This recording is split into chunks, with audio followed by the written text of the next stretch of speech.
പ്രിയപ്പെട്ടവരെ, നമസ്തേ.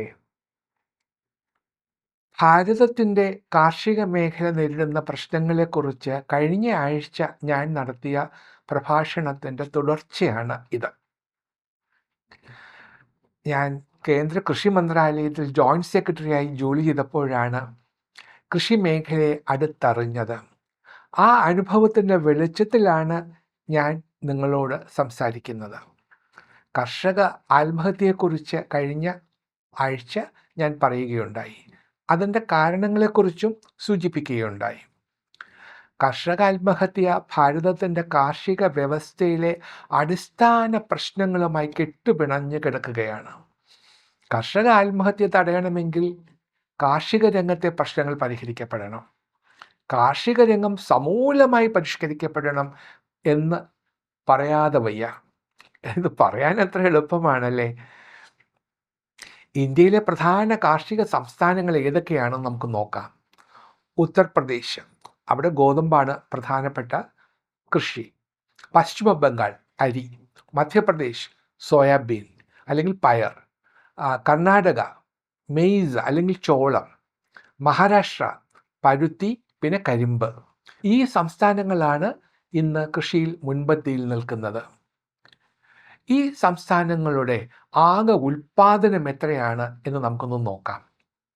2023-24 കണക്കാണ് ഞാൻ എടുത്തിട്ടുള്ളത്. അതിൽ അരി ഉൽപ്പാദനത്തിൽ പശ്ചിമ ബംഗാളാണ് ഏറ്റവും മുൻപന്തിയിൽ.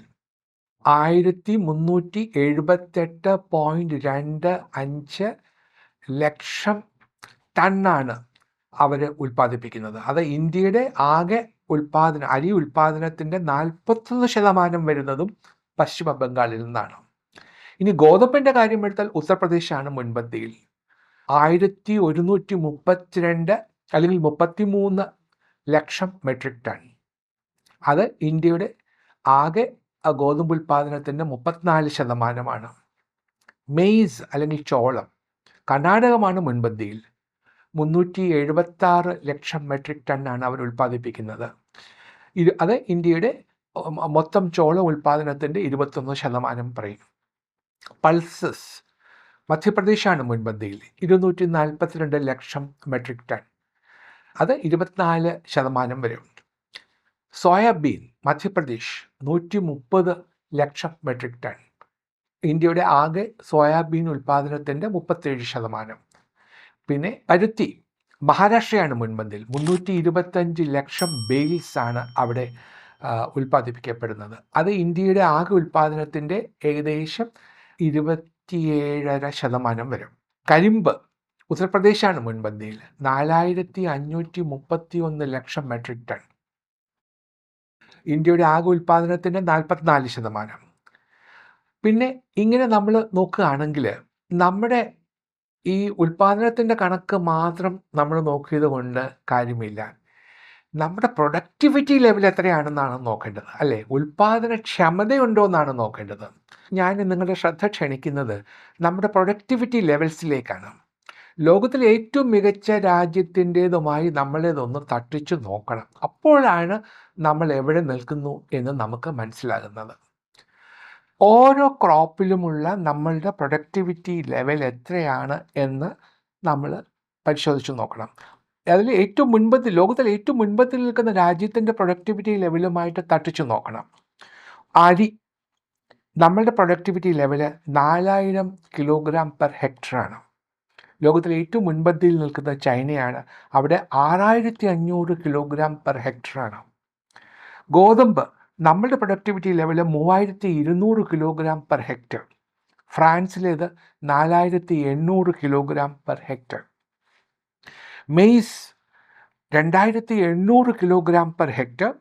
അമേരിക്കയിൽ അത് 5000 കിലോഗ്രാം പെർ ഹെക്ടർ. പൾസസ് നമ്മുടേത് 700 കിലോഗ്രാം പെർ ഹെക്ടർ. കാനഡയിലേത് 1200 kilogram per hectare. Soybean 1100 kilogram per hectare. അമേരിക്കയിൽ 3500 കിലോഗ്രാം പെർ ഹെക്ടർ. കോട്ടൺ പരുത്തി 500 കിലോഗ്രാം പെർ ഹെക്ടർ.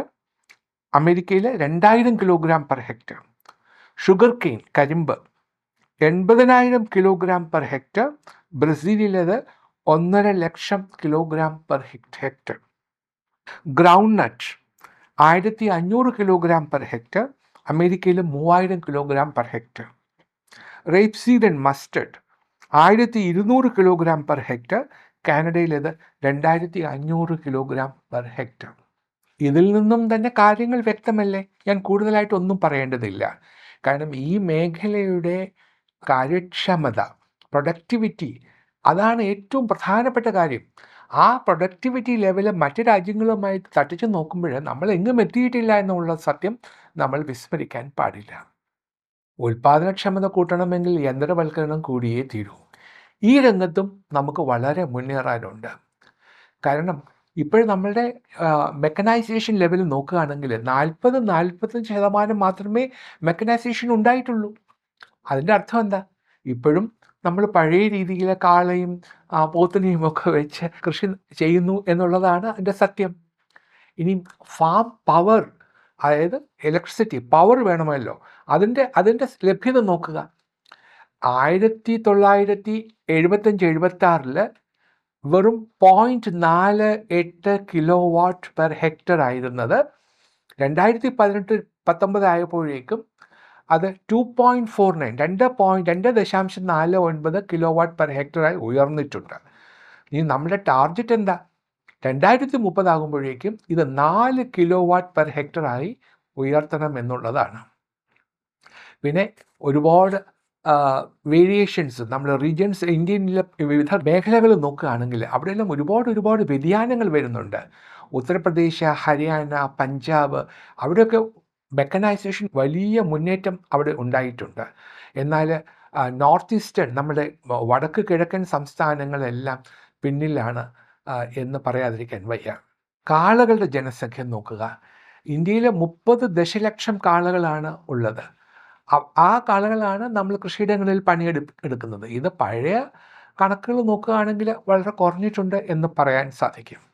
ഇതിൽ നിന്നും ഒരു കാര്യം വ്യക്തമാണ്, മെക്കനൈസേഷൻ നമുക്ക് ഉണ്ടായിട്ടുണ്ടെങ്കിലും ഇപ്പോഴും നമ്മൾ പരമ്പരാഗതമായ രീതിയെ തന്നെയാണ് അവലംബിക്കുന്നത്. അതിലാണ് നമ്മൾ ആശ്രയിക്കുന്നത് എന്ന് നമുക്ക് പറയേണ്ടി വരും. സർക്കാർ നടപ്പിലാക്കിയ ചില പ്രധാനപ്പെട്ട പദ്ധതികളെക്കുറിച്ച് നമുക്ക് ഒന്ന് ചർച്ച ചെയ്യാം. ഒന്ന്, പ്രധാനമന്ത്രി കിസാൻ സമ്മാൻ നിധി അഥവാ PM കിസാൻ. അതാണ് അതിലെ ഏറ്റവും ജനശ്രദ്ധ പിടിച്ചു പറ്റിയ ഒരു പദ്ധതി. കർഷകരുടെ അക്കൗണ്ടുകളിലേക്ക് നേരിട്ട് 6000 രൂപ ഓരോ വർഷവും എത്തിക്കുന്ന പദ്ധതിയാണിത്. ഇടത്തരം ചെറുകിട കർഷകർക്കാണ് ഇതിൻ്റെ പ്രയോജനം ലഭിക്കുക.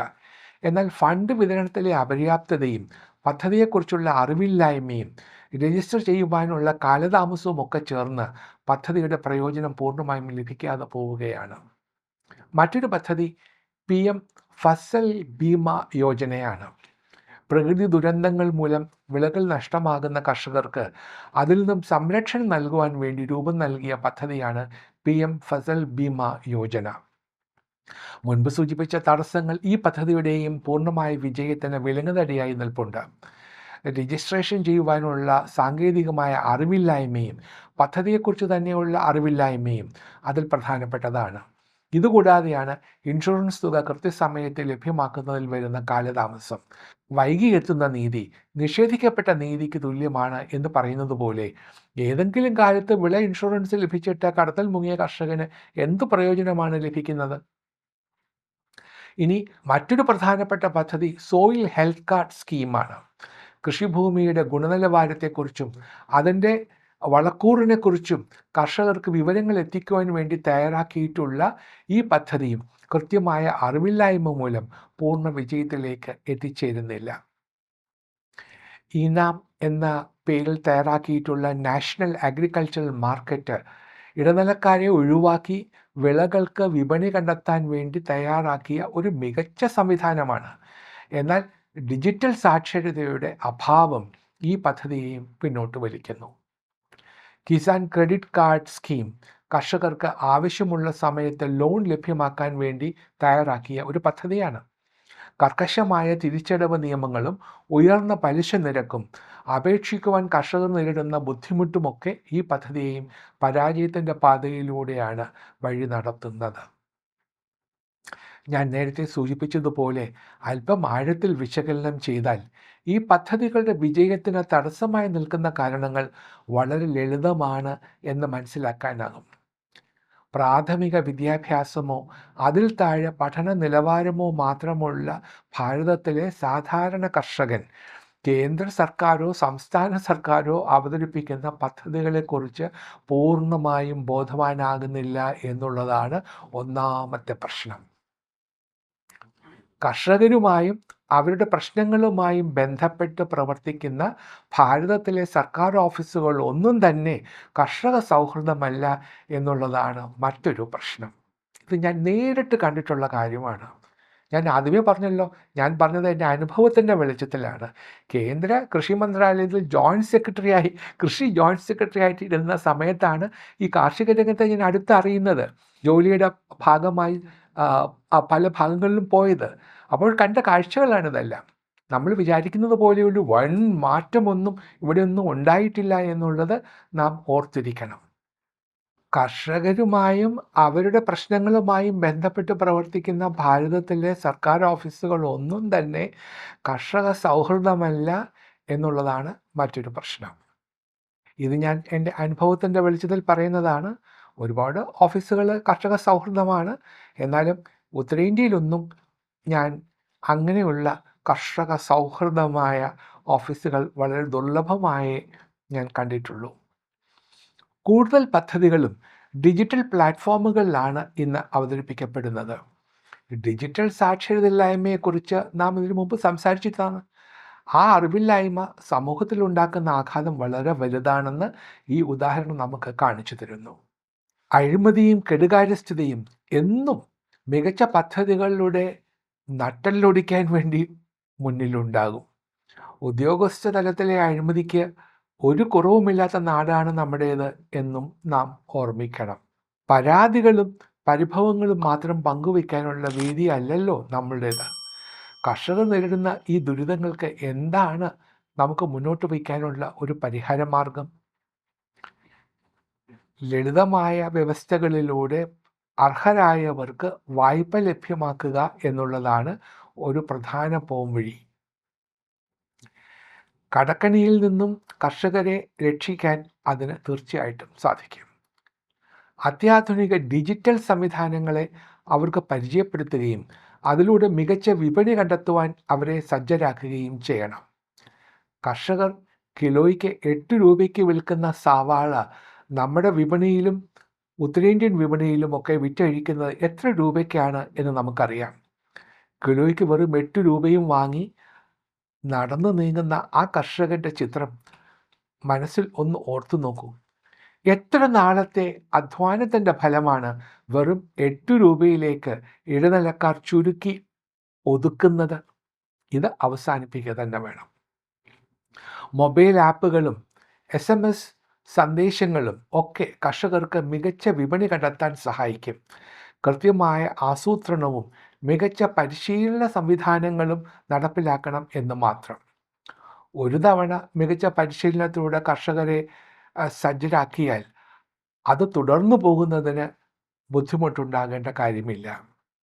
ഗ്രാമങ്ങളിലും ഉൾപ്രദേശങ്ങളിലും കർഷകർക്കായി നടപ്പിലാക്കാനുള്ള പദ്ധതികൾ തയ്യാറാണ്. പക്ഷേ അതിൻ്റെ പ്രയോജനം ലഭിക്കണമെങ്കിൽ അത് എന്ത് ചെയ്യണം എന്നും പദ്ധതിക്ക് അപേക്ഷിക്കാൻ വേണ്ടി മുന്നൊരുക്കങ്ങൾ എന്തൊക്കെയാണ് വേണ്ടതെന്നും അവരറിഞ്ഞിരിക്കണം. അതാണ് ആദ്യം വേണ്ടത്. നാം നേരത്തെ ചർച്ച ചെയ്തതുപോലെ ഒരു തകർച്ചയെ നേരിടാൻ മാനസികമായി സജ്ജമാക്കാനുള്ള അവസരം ഇന്നത്തെ കർഷകനില്ല. ഒരു സീസണിലെ വിളനഷ്ടം അവൻ്റെ മനസ്സിനെ തകർത്ത് കളയുന്ന അവസ്ഥയാണ് ഇപ്പോൾ നിലനിൽക്കുന്നത്.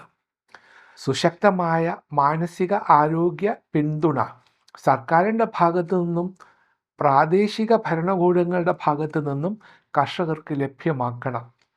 പ്രാദേശിക തലത്തിൽ കൗൺസിലർമാരെയും മനോരോഗ വിദഗ്ധരെയും ഒക്കെ ഉൾപ്പെടുത്തിയിട്ടുള്ള സമിതികൾ ഇതിനു വേണ്ടി രൂപീകരിക്കുക അസാധ്യമൊന്നുമല്ല. ഓരോ പ്രദേശത്തെയും അത്തരത്തിൽ മാനസിക പീഡ നേരിടുന്ന കർഷകനെ കണ്ടെത്താനുള്ള ചുമതല പ്രാദേശിക ഭരണകൂടങ്ങളും പഞ്ചായത്ത് മെമ്പർമാരും ഏറ്റെടുത്താൽ മാത്രം മതിയാകും. ഒരു ജീവൻ നഷ്ടമാകുന്നത് തടയാൻ 1 കോടി പദ്ധതികളൊന്നും വേണ്ടി വരില്ല. അതിന് കൃത്യമായി നടപ്പിലാക്കുന്ന ഒറ്റ പദ്ധതി മാത്രം മതി.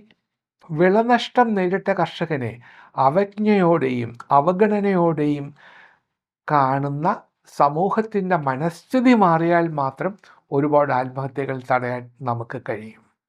സഹകരണ സംഘങ്ങളുടെ ശക്തിപ്പെടുത്തൽ കാർഷിക മേഖലയുടെ നിലനിൽപ്പിന് അത്യന്താപേക്ഷിതമാണ്. സാധാരണക്കാരുടെ കൂട്ടായ്മകളാണ് ഓരോ സംഘങ്ങളും. അവരെ മനസ്സിലാക്കുന്ന പ്രാദേശിക അനുഭവ സമ്പത്ത് കൈമുതലായുള്ള സഹകരണ സംഘങ്ങളുടെ രൂപീകരണം സാധ്യമാവണം. കൂടാതെ അവയുടെ കൃത്യമായ നടത്തിപ്പും വളർച്ചയും ഉറപ്പുവരുത്തുന്നതും ഭരണകൂടത്തിൻ്റെ കടമയാണ്. വളം, വിത്ത്, കാർഷിക ഉപകരണങ്ങൾ ഇവയുടെ വിതരണങ്ങൾ സുലഭമാക്കുക, പിന്നെ വിളവിന് മികച്ച വില കണ്ടെത്തുക, ഇങ്ങനെ പല കാര്യങ്ങൾക്കും സഹകരണ സംഘടനകളുടെ ഇടപെടലുകൾ കർഷകനെ സഹായിക്കും എന്നുള്ളത് നമുക്ക് അറിയാവുന്ന കാര്യമാണ്. ഇത്തരുണത്തിൽ നമുക്ക് മാതൃകയാക്കാവുന്ന ഒരു രാജ്യമുണ്ട്, ഇസ്രായേൽ. കാർഷിക ഉൽപ്പാദനത്തിൽ ഇസ്രായേൽ കൈവരിച്ച നേട്ടങ്ങൾ മനസ്സിലാക്കാനായി ഞാൻ 2 തവണ ഇസ്രായേൽ സന്ദർശിച്ചിട്ടുണ്ട്. കേന്ദ്ര കൃഷി മന്ത്രാലയത്തിൽ ജോയിൻറ്റ് സെക്രട്ടറി എന്ന നിലയിൽ. അവിടെ നഗവ് എന്ന പേരിൽ ഒരു മരുഭൂമിയുണ്ട്. ഇസ്രായേൽ എന്ന രാജ്യത്തിൻ്റെ പകുതിയിലധികവും ഈ മരുഭൂമിയാണ്. ആ മരുഭൂമിയെ കൃഷിവിളകൾ കൊണ്ട് സമ്പന്നമാക്കിയ കർഷകരുടെ കൂടെ നാടാണ് ഇസ്രായേൽ. ശുദ്ധജലവും കൃഷിക്കാവശ്യമായ ജലവും വളരെ ദുർലഭമായ ഈ രാജ്യത്തിൽ വെള്ളത്തിൻ്റെ കൃത്യതയും കണിശവും ശാസ്ത്രീയവുമായ വിനിയോഗവുമാണ് നമുക്ക് കാണാനാവുക. ഹൈടെക് ഫാമിങ്ങിനെ അതിൻ്റെ എല്ലാ സമ്പന്നതയോടും കൂടെ നമുക്ക് അവിടെ കാണാൻ കഴിയും. ഓരോ ചെടിക്കും വേണ്ട വെള്ളത്തിൻ്റെ അളവ് മുൻകൂട്ടി മനസ്സിലാക്കി ഒരു തുള്ളി പോലും പാഴാക്കാതെ ജലസേചനം നടത്തുക എന്നത് ഇസ്രായേൽ കൃഷി രീതിയുടെ പ്രത്യേകതയാണ്. ഇതിനാണ് പ്രിസിഷൻ അഗ്രികൾച്ചർ എന്ന് പറയുന്നത്. നമ്മുടെ സംസ്ഥാനമായ കേരളത്തെക്കാളും ചെറിയ രാജ്യമാണ് ഇസ്രായേൽ. അവിടുത്തെ അഗ്രികൾച്ചർ പ്രൊഡക്ഷൻ നോക്കുക. അവിടുത്തെ ആകെയുള്ള പ്രൊഡക്ഷൻ, ഉൽപ്പാദനം ഏകദേശം 4.7 മില്യൺ മെട്രിക് ടൺസ് ആണ്. 4.7 മില്യൺ മെട്രിക് ടൺസ് 2023 കണക്കാണ്. ഇനി ജലോപയോഗം നോക്കുക. അവർ 70% റിന്യൂവബിൾ വാട്ടർ റിസോഴ്സസ് ആണ് ഉപയോഗിക്കുന്നത്. ഇസ്രയേലിലെ ആകെയുള്ള കയറ്റുമതിയുടെ 3.6% കൃഷി മേഖലയിൽ നിന്നാണ്. ഇനി ആകെ 29% ഭൂമിയും കൃഷിക്ക് വേണ്ടി അവിടെ ഉപയോഗിക്കുന്നു. സുസ്ഥിര വികസനവും ശാസ്ത്രീയ കാർഷിക പദ്ധതികളുമാണ് ഇസ്രായേലിൻ്റെ കൃഷി മികവിൻ്റെ രഹസ്യം. ഞാൻ പറഞ്ഞു വരുന്നത് മറ്റൊന്നുമല്ല, സർവ്വമേഖലകളിലും ഔന്നത്യം കൈവരിക്കാൻ ഒരു പ്രയാസവുമില്ലാത്ത ഭാരതം പോലൊരു രാജ്യത്ത് ഇസ്രയേലിൻ്റെ ഉദാഹരണങ്ങളൊക്കെ നിഷ്പ്രയാസം നടപ്പിൽ വരുത്താൻ നമുക്ക് സാധിക്കും. പക്ഷേ അതൊന്നും ഒരു സുപ്രഭാതത്തിൽ പൂർത്തിയാവുകയില്ല. ഇനിയുള്ള നാളുകൾ പഠനത്തിൻ്റെയും ഗവേഷണത്തിൻ്റെയും ശാസ്ത്ര സാങ്കേതിക വിദ്യയുടേതുമാണ് എന്നത് മറക്കരുത്. ഭാരതത്തിൻ്റെ കാർഷിക മേഖല ഏറ്റവും അധികം സ്വായത്തമാക്കേണ്ടതും ഈ പറഞ്ഞവയ്ക്ക് തന്നെയാണ്. ഉപ്പുവെള്ളം ശുദ്ധീകരിച്ച് പച്ചക്കറിക്ക് ഒഴിച്ചു കൊടുക്കുന്ന ഒരു നാട് നമ്മോട് പറയുന്നത് നാം മലീമസമാക്കുന്ന നദികളുടെ മൂല്യത്തെക്കുറിച്ചാണ്. അവ ഉപയോഗിച്ച് നേടാവുന്ന കാർഷിക വിജയങ്ങളെക്കുറിച്ചാണ്. കർഷകരടങ്ങുന്ന പൊതുജനം ബോധവൽക്കരിക്കപ്പെടേണ്ട ആവശ്യകതയെക്കുറിച്ചാണ്. സമൂഹത്തിൽ നിന്നും കർഷകർക്ക് ലഭിക്കേണ്ട പിന്തുണ ഉറപ്പുവരുത്തേണ്ടതും മറ്റൊരു പ്രധാന ഘടകം തന്നെയാണ്. എങ്ങനെയൊക്കെയാണ് നമുക്ക് കർഷകരെ പിന്തുണയ്ക്കാനാവുക? എന്തിനാണ് നാം കർഷകരെ പിന്തുണയ്ക്കുന്നത്? ഈ ചോദ്യങ്ങൾക്കുള്ള ഉത്തരം ആദ്യ ഭാഗത്തിൽ ഞാൻ വളരെ വ്യക്തമായി തന്നെ സൂചിപ്പിച്ചതാണ്. ഇന്ത്യൻ ജനസമൂഹത്തിൻ്റെ നട്ടെല്ലാണ് കർഷകർ. അവരെ ഒഴിവാക്കിക്കൊണ്ട് ഒരു വികസന പദ്ധതിയും നമുക്കിവിടെ നടപ്പിലാക്കാനാവില്ല. അതുകൊണ്ട് തന്നെ സാമൂഹിക മാധ്യമങ്ങളടക്കം ഉപയോഗിച്ച് അവരുടെ ബുദ്ധിമുട്ടുകൾ പൊതുജന സമക്ഷം എത്തിക്കേണ്ടത് വളരെ അത്യാവശ്യമാണ്. പ്രാദേശിക കർഷകരെ എല്ലാ തരത്തിലും പിന്തുണയ്ക്കുന്ന നിലപാടുകൾ പൊതുജനത്തിൻ്റെ ഭാഗത്തു നിന്നും പ്രാദേശിക ഭരണകൂടങ്ങളുടെ ഭാഗത്തു നിന്നും ഉണ്ടാകണം. അവർക്ക് അർഹമായ വില ലഭ്യമാകുവാനും മികച്ച വിപണി ഒരുക്കിക്കൊടുക്കുവാനും നാം എല്ലാവരും ബാധ്യസ്ഥരാണ്. കർഷകരുടെ വേദനകളും അവർ നേരിടുന്ന പ്രശ്നങ്ങളും രഹസ്യമാക്കി വെക്കേണ്ടതോ സമൂഹത്തിന് അയിത്തമായതോ ഒന്നുമല്ല. അതുകൊണ്ട് തന്നെ അവരുടെ പ്രശ്നങ്ങൾ സമൂഹത്തിൻ്റെ മുഖ്യധാരയിലേക്ക് എത്തിക്കേണ്ടത് ഓരോ പൗരൻ്റെയും കടമയാണ്. ഇന്നത് വളരെ ലളിതമായി ചെയ്യുവാനും സാധിക്കും. സാങ്കേതിക പരിജ്ഞാനമില്ലാത്ത കർഷകരെ ഇതിൽ സഹായിക്കുകയാണ് പുതുതലമുറ ചെയ്യേണ്ടത്. അവരുടെ സാമ്പത്തിക പ്രശ്നങ്ങൾ, കൃഷിയിൽ അവർ നേരിടുന്ന പ്രശ്നങ്ങൾ, ബുദ്ധിമുട്ടുകൾ, വിപണി കണ്ടെത്തുന്നതിൽ അവർക്കുള്ള പരിമിതികൾ, ഇതൊക്കെ പരിഹരിക്കാൻ വിദ്യാസമ്പന്നരായ ഒരു കൂട്ടം യുവാക്കൾക്ക് സാധിച്ചേക്കാം. ഒന്ന് ആലോചിച്ച് നോക്കൂ, എത്രയോ റീലുകൾ ദിവസേന നമ്മൾ കാണുന്നുണ്ട് ഇല്ലേ? പക്ഷേ നമ്മുടെ അന്നമൂട്ടുന്ന കർഷകരെ സംബന്ധിക്കുന്ന ഏതെങ്കിലും ഒരു റീല് ഈ സാമൂഹിക മാധ്യമങ്ങളിൽ എവിടെയെങ്കിലും നിങ്ങൾ കണ്ടിട്ടുണ്ടോ? എൻ്റെ അറിവിലില്ല. അതുണ്ടാകേണ്ടത് ഇന്നിൻ്റെ ആവശ്യമാണ്. അത്തരത്തിൽ കർഷകരെ വോളണ്ടിയർ ചെയ്യുന്നവർ യുവാക്കൾക്കിടയിൽ നിന്നും തന്നെ ഉണ്ടാകണം. ഭരണകൂടം നീതി നിഷേധിക്കുന്ന സമയത്തും വിദ്യാഭ്യാസമില്ലാത്തതുകൊണ്ട് അവർക്കുണ്ടാകുന്ന നഷ്ടങ്ങളുടെ കാര്യത്തിലും പൊതുസമൂഹത്തിന് അനായാസം ഇടപെടാൻ സാധിക്കും. നമ്മുടെ ഭരണകർത്താക്കളെ കർഷകരുടെ പ്രശ്നങ്ങൾ പറഞ്ഞ് ബോധ്യപ്പെടുത്തുന്നതിന് ഇടനിലക്കാരായി നിൽക്കാൻ ഒരു ജനതയുടെ ആവശ്യമുണ്ടെങ്കിൽ നാം ആ ജനതയായി മാറേണ്ട കാലം അതിക്രമിച്ചിരിക്കുന്നു. കർഷകർ നേരിടുന്ന പ്രശ്നങ്ങളെക്കുറിച്ച് നാം വിശദമായി സംസാരിച്ചു. അവയിൽ സാമ്പത്തികമായ ബാധ്യതകളുടെ പ്രശ്നങ്ങളുണ്ട്. കൃഷി ഇറക്കാൻ മൂലധനം സ്വരൂപിക്കുന്നതിൽ കർഷകർ നേരിടുന്ന പ്രതിസന്ധികളുണ്ട്. പാട്ടക്കരാറുകളും അവ കർഷകർക്ക് മേൽ അടിച്ചേൽപ്പിക്കുന്ന അമിത ഭാരവുമുണ്ട്. ജീവിതത്തിൻ്റെ മധ്യവേനൽ പിന്നിട്ടിട്ടും സ്വന്തം ഭൂമിയിൽ കൃഷി ഇറക്കുവാനുള്ള ഭാഗ്യം ലഭിക്കാത്ത ലക്ഷക്കണക്കിന് കർഷകർ ജീവിക്കുന്ന നാടാണ് ഭാരതം. കൃഷിഭൂമി കർഷകർക്ക് ലഭ്യമാക്കാനുള്ള പദ്ധതികൾ എങ്ങും എത്താതെ നിൽക്കുന്നതും നാം കാണുന്നു. ഇതിനൊക്കെ പുറമെയാണ് കാലാവസ്ഥ വ്യതിയാനം ഏൽപ്പിക്കുന്ന ആഘാതം. ഇന്ത്യൻ ഉപഭൂഖണ്ഡത്തിലെ കാലാവസ്ഥ മുമ്പൊരു കാലത്തുമില്ലാത്ത വിധം ചടുലമായ മാറ്റത്തിന് വിധേയമായിക്കൊണ്ടിരിക്കുകയാണ്. നേരത്തെ സൂചിപ്പിച്ചതുപോലെ അതിതീവ്ര മഴയും മേഘവിസ്ഫോടനങ്ങളും ഒരു വശത്തെ കർഷകരെയും പൊതുജനത്തിനെയും വീർപ്പുമുട്ടിക്കുമ്പോൾ മറുവശത്ത് കടുത്ത വരൾച്ചയുടെ നാളുകളുമുണ്ട്. ഇവയൊക്കെ പ്രതിരോധിച്ചു നിൽക്കുന്ന സാങ്കേതിക വിദ്യകളുടെ പിൻബലത്തോടെ കൃഷി ഇറക്കുവാൻ നമ്മുടെ കർഷകർക്ക് സാധിക്കുന്നില്ല എന്നുള്ളതും മറ്റൊരു വിഷയമാണ്. വിളകൾക്ക് ലഭിക്കേണ്ട ഇൻഷുറൻസ്, കൃഷിയിറക്കാൻ ആവശ്യമായ വായ്പാ പദ്ധതികളും ചെറുകിട കർഷകർക്ക് ഇന്നും ലഭ്യമല്ല. വൻകിട കർഷകർക്ക് പലപ്പോഴും ഇതൊക്കെ സാധ്യമാണ് താനും. കാർഷിക മേഖലയിൽ നിലനിൽക്കുന്ന ഇത്തരം ഉച്ചനീചത്വങ്ങൾ അവസാനിപ്പിക്കുന്നത് വളരെ ആവശ്യമാണ്. കർഷകൻ എന്ന ലേബൽ പേറുന്ന വ്യക്തി ഇന്നും പൊതുസമൂഹത്തിന് ഒരു പിന്തുണക്കാരൻ്റെ നിലവാരമുള്ള ആളാണ്. വിദ്യാസമ്പന്നരായ ചെറുപ്പക്കാർ പലരും ഈ മേഖലയിലേക്ക് കടന്നു വരുന്നുണ്ട് എങ്കിലും എന്താണ് തൊഴിൽ എന്ന് ചോദിക്കുമ്പോൾ കൃഷി എന്ന് മറുപടി പറഞ്ഞാൽ ഇന്നും പൊതുസമൂഹത്തിന് നെറ്റി ചൊളിഞ്ഞു തന്നെ ഇരിക്കും. ഈ അവസ്ഥയ്ക്ക് ഒരു മാറ്റമുണ്ടാകണം. അഭിമാനത്തോടുകൂടി ഉച്ചത്തിൽ പറയാൻ സാധിക്കുന്ന ഒരു തൊഴിലായി കൃഷി മാറേണ്ടതുണ്ട്. അതിന് സമൂഹ മനസ്സിൻ്റെ മാറ്റമാണ് ഉണ്ടാകേണ്ടത്. കർഷകരെ സംബന്ധിച്ച് സമൂഹത്തിൻ്റെ ചിന്താരീതികൾ മാറേണ്ടത് ആവശ്യം തന്നെയാണ്. ഇവയ്ക്കൊക്കെ പുറമെയാണ് കർഷകർ നേരിടുന്ന മറ്റ് അവഗണനകൾ. അത് ഉദ്യോഗസ്ഥ തലത്തിൽ നിന്നുള്ളതായാലും ഭരണവിഭാഗത്തിൻ്റെ ഭാഗത്തു നിന്നുള്ളതായാലും എതിർക്കപ്പെടേണ്ടതാണ്. കർഷകരുടെ ശാരീരിക ആരോഗ്യവും മാനസിക ആരോഗ്യവും ഒരുപോലെ പ്രാധാന്യം കൊടുത്ത് സംരക്ഷിക്കപ്പെടേണ്ടതായിട്ടുമുണ്ട്.